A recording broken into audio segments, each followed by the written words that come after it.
ताकत का खेल सदियों से चलता आया है। जो इस खेल को समझ गया वो राजा ना बन करके भी उसने राज किया, और जो नहीं समझ पाया उसको मिटने में ज्यादा टाइम नहीं लगा।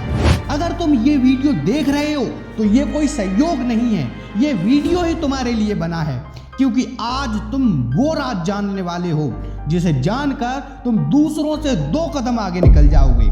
तो शुरू करते हैं बिना समय बर्बाद किए। महान आचार्य चाणक्य ने कहा है कि अपने स्वामी से कभी श्रेष्ठ मत दिखो, और हमेशा हिंदुस्तान में एक कहावत है दोस्त कि बने रहो पगला तो काम करेगा अगला। अगर तुम किसी के नीचे काम करते हो, चाहे तुम नौकरी करते हो या बिजनेस करते हो, तो ये रणनीति तुम्हारे लिए ही है। ये नीति उतनी ही खतरनाक है जितनी 2000 साल पहले थी। तो शुरू करते हैं। आज के जमाने में ऐसा कोई नहीं है जो आचार्य चाणक्य को नहीं जानता हो। आचार्य चाणक्य इतने बुद्धिमान थे कि लोग उनकी नीति को आज भी सुनते हैं। उनका एक प्रण था कि मैं धनानंद के साम्राज्य को समाप्त करके रहूंगा, और ऐसा हुआ भी। चाणक्य ने चंद्रगुप्त के साथ मिलकर राजा धनानंद का खात्मा कर दिया।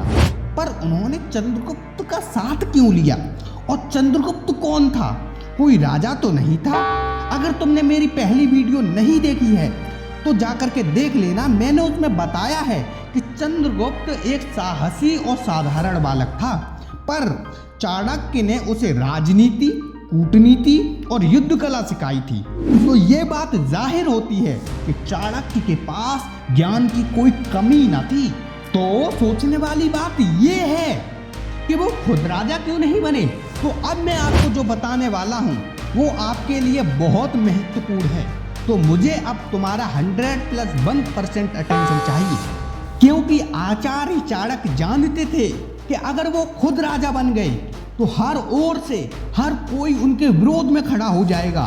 राजाओं की ईर्ष्या उन्हें निगल जाएगी। पर अगर उन्होंने किसी और को आगे किया तो वो खुद पर्दे के पीछे से राज कर सकते हैं, लोगों की चाल समझ सकते हैं। और दोस्त, यही नीति है। चाणक्य ने अपने स्वामी चंद्रगुप्त को हमेशा चमकने दिया। दरबार में नाम चंद्रगुप्त का गूंजता था, लेकिन फैसले चाणक्य के होते थे। सेनाएं चंद्रगुप्त के नाम पर मर्ज करती थीं, लेकिन योजनाएं चंद्रगुप्त की नहीं, चाणक्य की होती थीं। और यही कारण था कि एक साधारण सा बालक चंद्रगुप्त इतिहास का सबसे महान सम्राट बना, और उसके पीछे छाया की तरह खड़े रहे महान आचार्य चाणक्य। तो अब बात करते हैं आज के ज़माने में। मान लो कि तुम कहीं जॉब करते हो और तुम मेहनत और अपनी लगन से बहुत कुछ सीख लेते हो, और एक दिन ऐसा आया कि तुम अपने सीनियर के समान जानने लगे, और मेहनत तो धीरे धीरे तुम उससे ज़्यादा आगे निकल गए। तो तुम ये बताओ कि क्या तुम्हारा सीनियर तुम्हारी मेहनत और लगन से खुश होगा? नहीं दोस्त। ऊपर से चाहे वो खुश हो, लेकिन अंदर ही अंदर वो तुमसे जलने लगेगा, क्योंकि हर किसी को अपनी कुर्सी प्यारी होती है और वो उसे खोना नहीं चाहता। इसीलिए वो तुमको वहां से हटाने के रास्ते बनाएगा, और वो रास्ते बना सकता है क्योंकि वो सीनियर है, और वो आसानी से बना लेगा और तुम्हारी जॉब खतरे में आ जाएगी। लेकिन तुम उसे अपने साथ ले लो, उसको अपनी टीम में शामिल कर लो। अगर तुमने उसे अपनी चालाकी से अपने साथ ले लिया तो तुम अपने बॉस को भी टक्कर दे सकते हो दोस्त, और उससे आगे निकल सकते हो। ये रणनीति बहुत ही ताकतवर है। इसको यूज करने के लिए सही तरह से सोचना बहुत ज़रूरी है, नहीं तो ये उल्टी भी पड़ सकती है दोस्त।